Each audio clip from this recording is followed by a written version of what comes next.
Setelah merampungkan pelipatan seluruh surat suara pemilu 2019, KPU Buleleng mulai masukkan seluruh logistik ke kotak suara. KPU Kabupaten Buleleng juga melibatkan PPK serta KPPS untuk memasukkan surat suara ke kotak. Hal ini dilakukan untuk mengantisipasi kekurangan surat suara di seluruh TPS. Tampak satu persatu surat suara yang telah dihitung dikemas di dalam sampul. Dalam pengemasan surat suara ini, KPU Buleleng melibatkan seluruh PPK di masing-masing kecamatan serta KPPS di seluruh desa.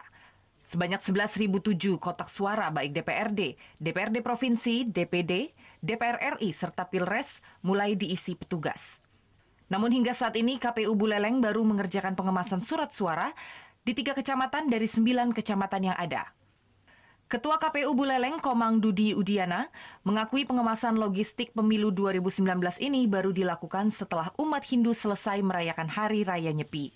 Tapi KPU yakin pengemasan surat suara ini akan tuntas pada H-3 menjelang pendistribusian pada April 2019 mendatang.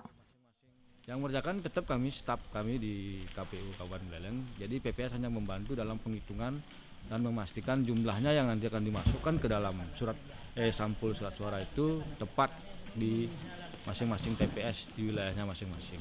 Pelipatannya tanggal 4 Maret kemarin sudah selesai.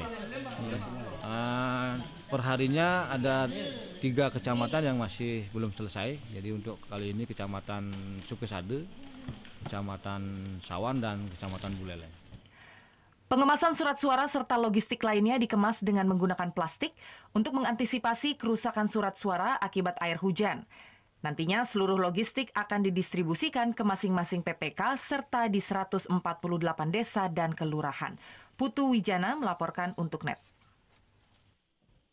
Oh yang beneran? Iya, oke. Tapi gue pernah.